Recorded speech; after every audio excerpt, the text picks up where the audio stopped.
इथून हो.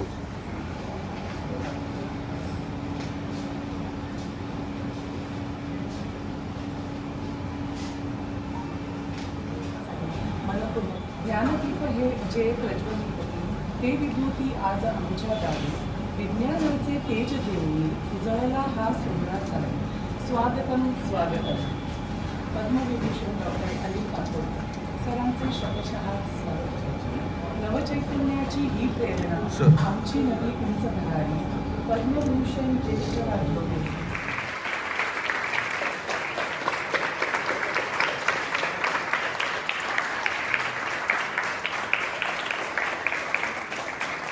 मान्यवरांना विनंती आहे की त्यांनी आसनस्थ व्हावे.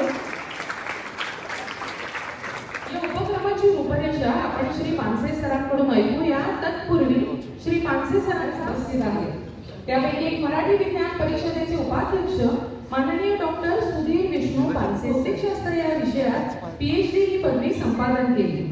तसेच अनेक विद्यार्थ्यांना त्यांनी PhD डेव्हलपमेंट मुंबई विद्यापीठ यांचे डायरेक्टरही होते. सरांचे राष्ट्रीय व आंतरराष्ट्रीय दर्जाचे अनेक शोध निबंध प्रसिद्ध झाले आहेत.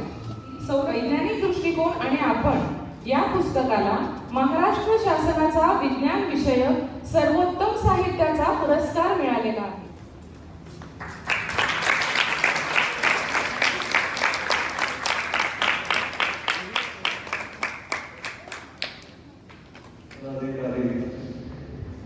मराठी विज्ञान परिषदेच्या स्थायी जे आलेले जे खास कार्यक्रमासाठी आलेले सर्व सभासद आणि विज्ञान प्रेमी अशा विद्यार्थी मित्रांनो आणि त्यांच्या एका आगळ्या वेगळ्या सोहळ्यासाठी आपण इथे जमलेलो आहोत.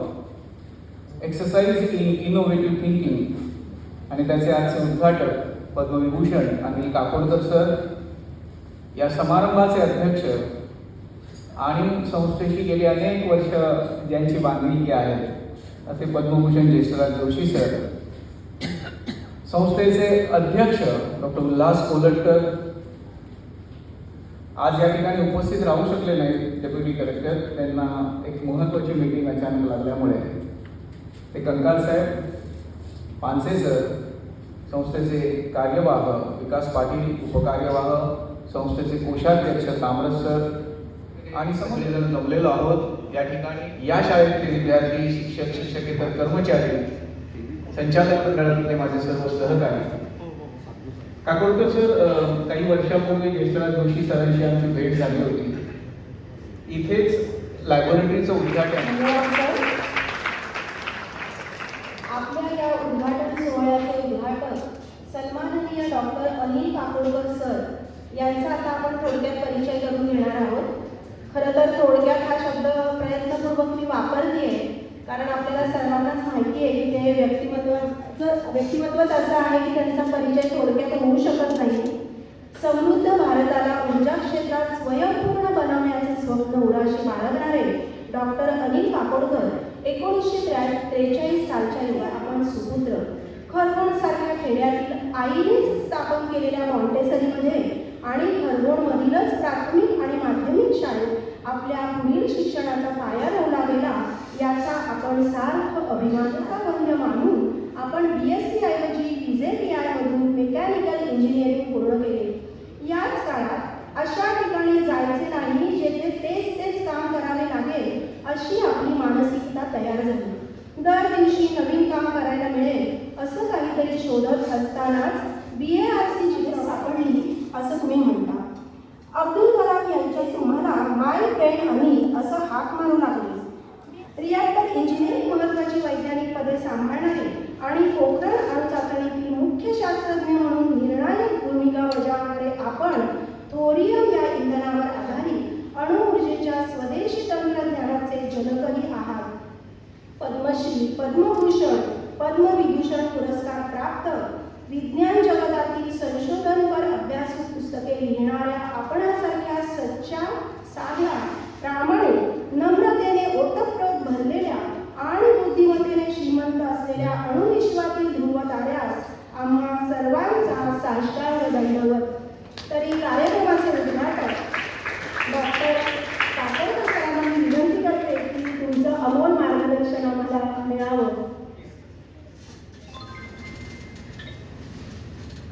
जनरल एज्युकेशन इन्स्टिट्यूटचे अध्यक्ष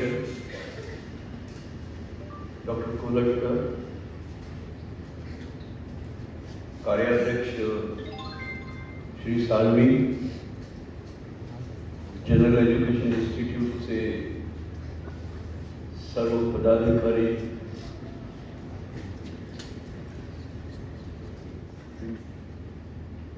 विद्यार्थी बालमित्रांनो, अध्यक्ष हे माझे मित्र प्रोफेसर ज्येष्ठराज जोशी, उपाध्यक्ष डॉक्टर सुधीर फानसे, मराठी विज्ञान परिषदेचे इतर आणि बंधू भगिनींनो, सर्वप्रथम या दोन महनीय संस्था जनरल एज्युकेशन इन्स्टिट्यूट हे लांबलचक नाव म्हणण्यापेक्षा मला छबिलदास म्हटलेलं आवडेल. कारण या वास्तूला आज या वास्तूत मी जरी पहिल्यांदा आलो असलो तरी याच्या आसपास मी खूप भटकलेलो. ते म्हणजे दादरमध्ये माझी बरीच मित्र होते, त्यामुळे नेहमी भटकणं व्हायचं. तर छबिलदास शाळा आणि मराठी विज्ञान परिषद या दोन्ही संस्थांचं मी मनपूर्वक विनंती करू इच्छितो की आज एका नवीन आणि खूप अभिनंदनीय अशा उपक्रमाची सुरुवात पण इथे करत. नवीन नवीन उपक्रम सुरू करण्याची परंपरा आहे. छबिलदास आणि प्रायोगिक रंगभूमी हे तर जवळपास समीकरणच आहे. मला असं वाटतं की त्याच प्रकारचा इम्पॅक्ट किंवा त्याच्याहून थोडा अधिक इम्पॅक्ट आजच्या सुरू होणाऱ्या या उपक्रमामुळे एकूण समाजावर होऊ शकेल आणि त्या बाबतीत सफलता मिळवून यश मिळवून बाबतीत मी आतापासून आधीपासूनच शुभेच्छा देऊ. आजकाल तसं जर बघितलं तर इनोव्हेशन, स्किलिंग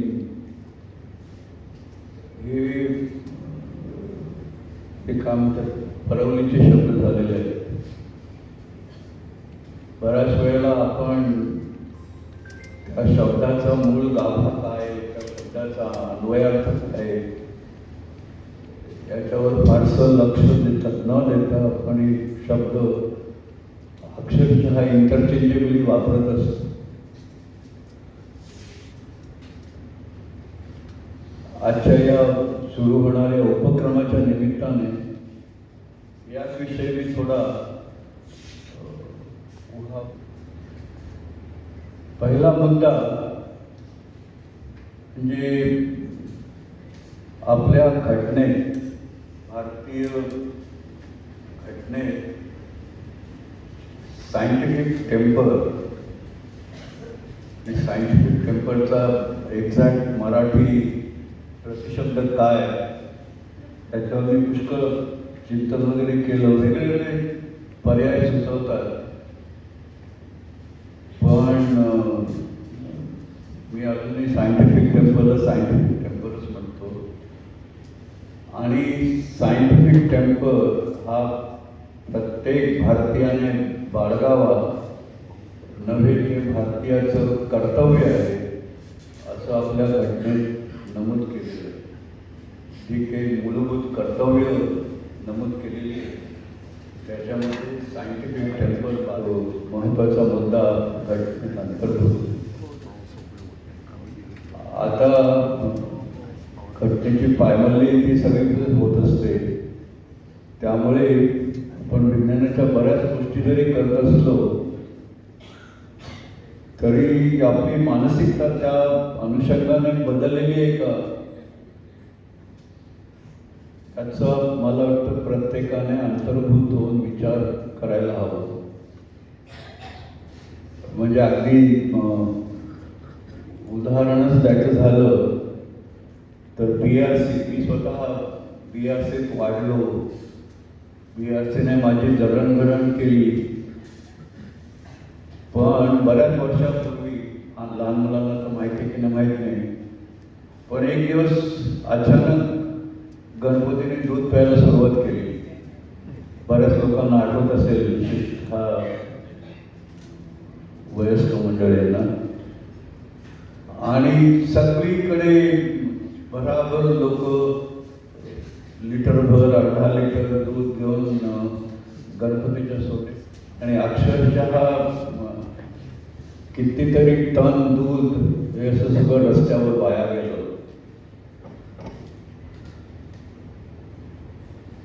त्याच्या दुसऱ्या दिवशी BRC म्हणजे दर आठवड्याला एक काउन्सिलची बैठक असते आणि त्या बैठकीच्या आधी सगळेजण लंचला जमतात. त्या लंचच्या वेळेला अर्थातच गप्पा वेगळ्या वेगळ्या विषयांवर, प्रचलित विषयांवर गप्पा होत असतात. आणि त्या दिवशी गणपती दूध प्यायला याच्यावरच गप्पा रंगल्या होत्या. आणि आता त्यात सगळे वरिष्ठ वैज्ञानिक,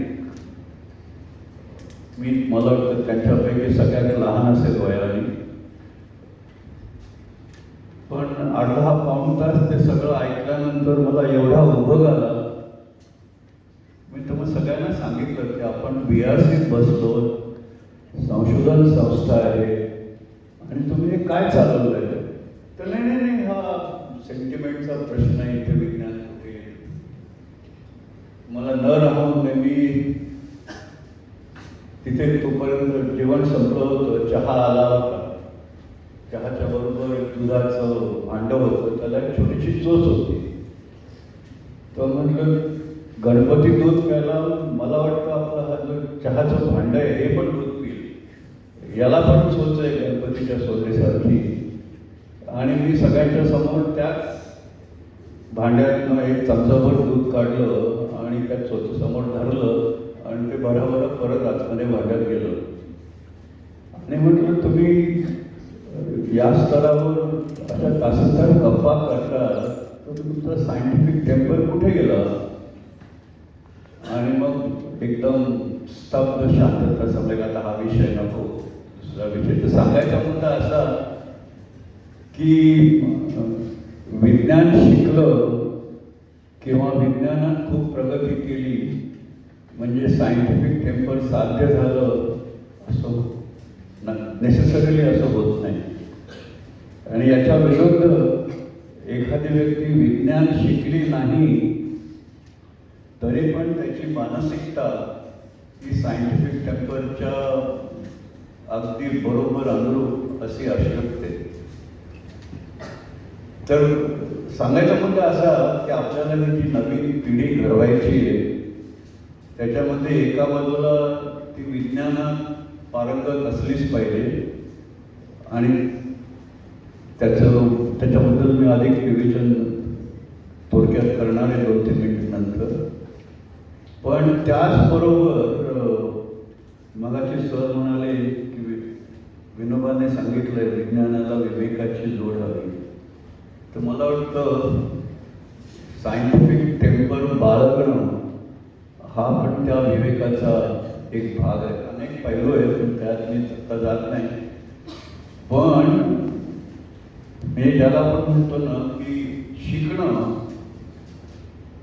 आणि म्हणजे एखादी गोष्ट आत्मसात करणं, मग त्याच्यामध्ये स्किल्स असणं किंवा चांगली मूल्य बाळगणं, या गोष्टी तुम्ही वर्गात शिकवले, धडे दिले तर कदाचित मल्टिपल चॉईस क्वेश्चनमध्ये मुलं बरोबर उत्तरं देतील, पण म्हणून त्यांच्यामध्ये ते स्किल इम्बाईब होईल किंवा चांगल्या व्हॅल्यूज इम्बाईब होतील असं आपल्याला नक्की म्हणता येणार नाही. कारण जडणघडण ही प्रॅक्टिसची गोष्ट, गप्पा मारण्याची गोष्ट नाही आहे. मोठे मोठे जाडजाड शब्द फेकून ती साध्य होणारी गोष्ट नाही आहे. त्याचा अंगीकार झाला पाहिजे. तर त्यामुळे विज्ञान शिकणं हा एक भाग आहे आणि विज्ञानाच्या पद्धतीने पुढे जाणं किंवा जाता येणं, तर त्यासाठी म्हणून जी काही एक जडणघडण व्हायला पाहिजे ती इन्कल्केट करणं सगळ्या विद्यार्थ्यांमध्ये हा दुसरा भाग आहे. आणि या दोन्ही गोष्टींवर आपल्याला लक्ष देणं हे अत्यंत आवश्यक आहे. की आपल्याला पुढे जायचं झालं, जगामध्ये फर्स्ट टाइम एव्हर तंत्रज्ञान पुढे आणणारी जी मंडळी आहे किंवा जे देश आहे तेच खऱ्या अर्थाने जगात अग्रेसर म्हणून पुढे येते. मग त्याच्या आधारे तुम्ही संपत्ती कमवू शकता, त्याच्या आधारे तुम्ही सामरिक शक्ती प्राप्त करू शकता, एकूण जगावर प्रभाव टाकू शकता आणि तुमची विवेक बुद्धी शाबूत आणि चांगल्या ठिकाणी असेल तर जगाचं कल्याणही करू शकतो. तर सांगायचा मुद्दा असा की आपण विज्ञान शिकतो, वैज्ञानिक संकल्पना समजून घेतो, हे सगळं शिक्षणाचा भाग झाला. पण हे करत असताना आपण आपल्या सर्व तरुण मंडळींना इथपर्यंत नेलं पाहिजे की त्यांच्यामध्ये काहीतरी नवीन पण पहिलं व्हायला आणि त्याचा खूप प्रभाव पडेल अशा प्रकारचा त्यांनी आपल्या या उपक्रमासाठी 10 बॅचची स्पॉन्सरशिप दिलेली आहे आणि त्याचं रीतसर पत्र ते आजच्या कार्यक्रमाचे अध्यक्ष डॉक्टर ज्येष्ठराज जोशी यांच्याकडे सुपूर्द करणार आहे. तरी मी त्या दोघांना व्यासपीठावर बोलवते. मला असं वाटतं चांगल्या उपक्रमाला आपण सर्वजण टाळ्या वाजवून त्यांचं कौतुक करूया आणि त्यांना त्यांचे आभारही मानूया.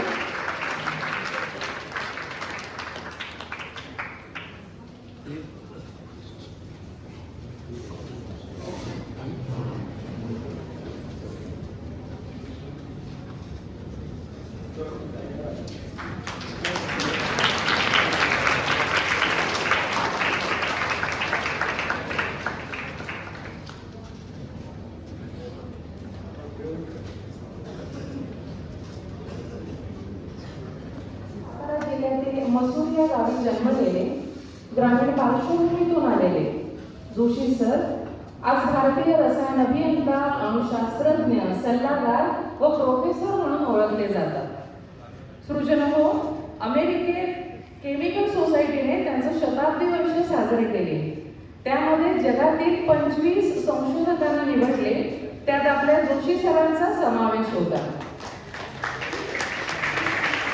मित्रांनो, जोशी सरांना अनेक पुरस्कार मिळालेले आहेत. अनेक पुरस्कारांनी ते सन्मानित आहेत. त्यातील रसायन अभियांत्रिकी व अणुशास्त्र क्षेत्रातील योगदानाबद्दल भारत सरकारकडून दिला जाणारा पद्मभूषण हा पुरस्कार त्यांना 2014 साली प्रदान करण्यात आला.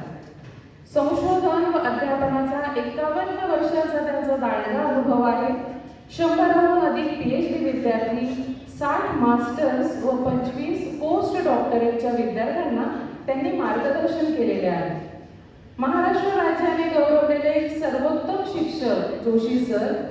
त्यांच्या चेहऱ्यावरती सुहास्य बदल आहे, त्यावरून तुम्हाला कल्पना आली असेलच की विद्यार्थ्यांना न ओरडता खूप प्रेमाने समजावत असतील. ते विद्यार्थ्यांशी व्यक्तिगत संवाद साधून त्यांना संशोधनासाठी प्रेरित करतात. ते म्हणतात, सामाजिक उपयोगासाठी व समृद्ध जीवनासाठी विज्ञानाचा उपयोग केला पाहिजे. बाळांनो, जोशी सर असं म्हणतात की तक्रारी करणं हा प्रगतीला अडथळा ठरू शकतो. त्याच्यामुळे होमवर्क का राहिला, अभ्यास का झाला नाही, अशा तक्रारी कमी करा आणि जास्तीत जास्त प्रयत्न करायला शिका. विज्ञान जागृती करण्याकरता शाळकरी मुलांसाठी त्यांनी 300हून अधिक कार्यशाळेचे आयोजन केले आहे. या कार्यशाळेतून तरुण पिढी संशोधन क्षेत्राकडे अधिकाधिक वळावी हाच एकमेव उद्देश. सध्या डॉक्टर जोशी सर मुंबईतील अणुऊर्जा विभागात करत आहेत. मुंबईतील रासायनिक तंत्रज्ञान या संस्थेचे ते सध्याचे कुलगुरू आहेत. डॉक्टर जोशी सरांचा इतका मोठा विस्तृत परिचय मी पामर 1 ते 1.5 मिनिटात काय तुमच्यासमोर सांगू शकणार, छोटासा प्रयत्न केला आहे, सांभाळून घ्या. विद्यार्थ्यांना आमच्या लहानपणी म्हणजे आम्ही लहान असताना पद्मविभूषण किंवा पद्मभूषण या पुरस्काराची माहिती फक्त टीव्ही किंवा वृत्तपत्रातूनच आम्हाला कळायची आणि त्याचे फोटोही तिथूनच आम्हाला दिसायचे. तुम्ही आज इथे उपस्थित आहात. पद्मविभूषण पद्मभूषण पुरस्काराने सन्मानित झालेले ही यशवंत आणि गुणवंत व्यक्ती याची देही याची डोळा तुम्ही पाहत आहात. खूप भाग्यवान आहात. या संधीचं सोनं करूया आणि या दिग्गजांकडून खूप सारं शिकून घेऊया. मी कार्यक्रमाचे अध्यक्ष डॉक्टर जोशी सरांना विनंती करते की त्यांनी अध्यक्षीय भाषणातून आम्हाला मार्गदर्शन काकोडकर सर, माझे विज्ञान परिषदेतील सर्व सहकारी संस्थेचे पदाधिकारी, शिक्षक वर्ग आणि प्रिय विद्यार्थी सर्वांना नमस्कार. सुरुवातीलाच पानसे सर, कोंढेलकर सर आणि साळवी सर यांनी खूप छान प्रास्ताविक केलं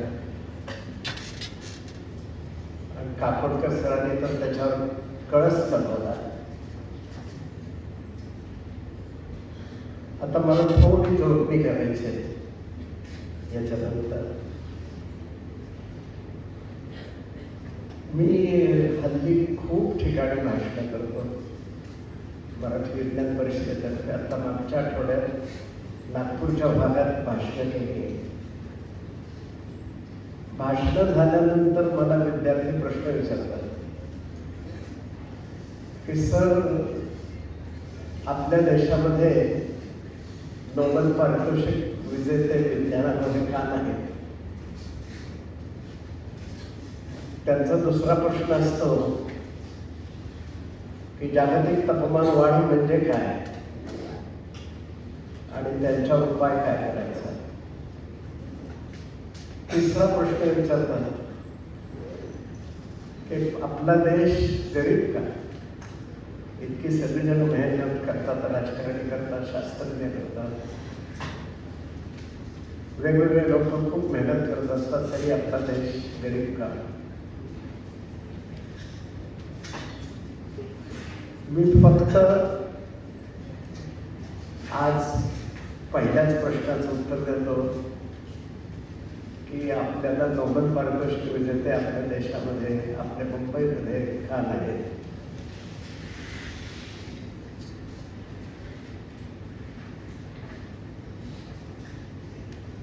असंच नाविन्यपूर्ण विचार करून मी काही यंत्र तयार केली आणि त्याला देशी परदेशी इतकी मागणी आली की आपण जर्मनीतून तयार झालेलं यंत्र दिसायला पण सुंदर दिसतं, छान प्रिसिजन असते आणि नक्की काम करतं. तर मी माझी यंत्र जर्मनीत पण विकतो, त्यांच्याकडून इम्पोर्ट न करता. मग मी जर काही नाविन्यपूर्ण केलं असेल तर आता ह्या नवीन विद्यार्थ्यांना मला सांगता येईल का की असं झालं कसं? उगीच आपल्याला वाटतं की नाविन्यपूर्ण संशोधनाला खूप पैसे लागतात. पहिली गोष्ट म्हणजे हे फक्त गोऱ्या लोकांनीच करायची गोष्ट आहे. पश्चिमेतल्या युरोपीय देश, नॉर्थ अमेरिका आणि इतर देश त्या लोकांनी करायचं आणि त्यांच्याकडे खूप पैसे आहेत, खूप अद्ययावत प्रयोगशाळा आहेत, उत्तमातले उत्तम विद्यार्थी आहेत. त्यांच्या देशातले नसले तर ते बाहेरच्या देशातून लाखो विद्यार्थी फेलोशिप देऊन आणतात. खूप छान इंटरनेट आहे. असं ते सगळ्या गोष्टी जुळून आल्यामुळं त्यांच्याकडे चांगलं संशोधन होतं. नाविन्यपूर्ण गोष्टी सारख्या निघत असतात तुम्हाला माहिती आहे की आपण असं पण तो तयार मात्र 10,000 रुपयात होतो आणि त्या देशाला जगामध्ये प्रत्येक मोबाईल मागं 90,000 रुपये मिळतात. असे मोबाईल, हजारो मोबाईल आणि असे हजारो प्रॉडक्ट्स आणि त्याच्यातून मिळालेले पैसे, त्याची बेरीज भागिले लोकसंख्या म्हणजे आपण दरडोई करून म्हणतो. तो देश संपन्न का तर नाविन्यपूर्ण प्रॉडक्ट करणे. असे मला भरपूर धर्म देता येते. इस्रायलची देता येते, जर्मनीची देता येते, जपानची देता येते. पण तो श्रीमंत याच्यामुळे आहे. पण मी जे आतापर्यंत संशोधन केलं आहे की चांगल्या संशोधनाला, नाविन्यपूर्ण संशोधनाला जी आपली कल्पना असते की पैसे पाहिजे, मोठी प्रयोगशाळा पाहिजे, विद्यार्थी पाहिजे, लायब्ररी पाहिजे, इंटरनेट पाहिजे, याची कशाचीही आवश्यकता नाही. मी अतिशय अभिमानाने आणि आत्मविश्वासाने सांगतो.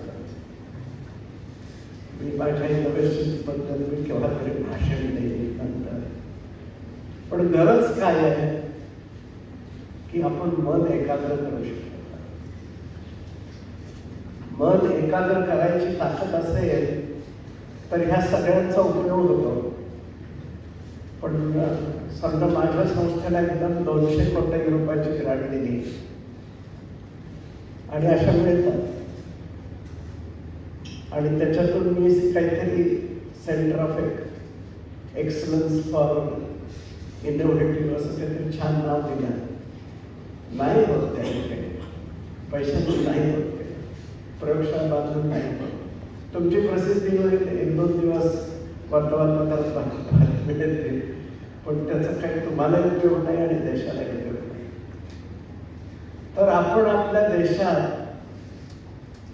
मी एका प्रश्नाचं उत्तर म्हणजे नवनिर्मिती विचार क्षमता करणे या अभिनव उपक्रमासाठी जागा उपलब्ध करून दिली. डॉक्टर कोल्हटकरांबद्दल बोलायचे म्हणजे आपण हिऱ्याला आरसा दाखवावा.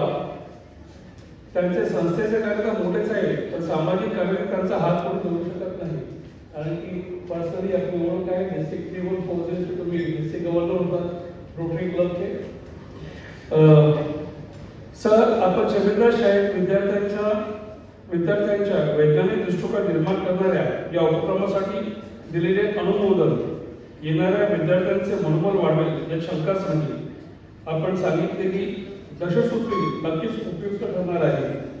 तसेच संस्थेचे चेअरमन श्री शैलेंद्र साळवी यांनी अगदी निर्णय पुढाकार घेऊन एक कार्यशाळा कशी मूर्त स्वरूपात शाळेत उभी करता येईल यासाठी सहकार्य केले. कुठल्याही संस्थेत कार्यक्रम घेणे आणि त्याचे भविष्यातील कार्याचे प्रयोजन करणे या साळवींचा हत्खंड आहे. ते त्यांच्याशी झालेल्या बैठकीतून निदर्शनास आले. धन्यवाद साळवीजी. आपल्याकडून मराठी विज्ञान परिषद पुढेही सहकार्याची अपेक्षा करते. क्रिकेटमध्ये जसा अष्टपैलू खेळाडू येतो आणि सर्व स्पर्धेचे समीकरण बदलते, तसेच श्री विलास पाटील संस्थेचे कार्यवाह आजच्या कार्यक्रमाची घडी बसवण्यात त्यांचा मोलाचा वाटा आहे. आजच्या कार्यक्रमाचे मुख्य अतिथी पद्मविभूषण डॉक्टर अनिल काकोडकर सर. आपण या कार्यक्रमासाठी अत्यंत व्यस्त कार्यक्रमातून वेळ काढून आला आणि विद्यार्थ्यांशी संवाद साधत विज्ञान आणि तंत्रज्ञान याची सांगड घालून संशोधनाची कास धरत प्रगती कशी करावी यासाठी मार्गदर्शन केले. त्यासाठी आपले आभार. मराठी विज्ञान परिषदेचे अध्यक्ष पद्मभूषण प्राध्यापक जे.बी. जोशी यांच्या संकल्पनेतून साकारलेल्या या अभिनव उपक्रमासाठी त्यांनी केलेले मार्गदर्शन अत्यंत महत्त्वाचे आहे. सरांची संकल्पना आहे 7वी ते 10वी इयत्तेतील विद्यार्थ्यांची विज्ञान जाणून घेण्याची जिज्ञासा वाढावी आणि प्रयोग साचेबद्ध पद्धतीने न करता त्यांनी आतापर्यंत संपादित केलेल्या ज्ञानाच्या धर्तीवर करावे, जेणेकरून त्यांची वैज्ञानिक विचार क्षमता आणि वैज्ञानिक दृष्टिकोन विकसित होईल. संशोधनाला पैसे नाही तर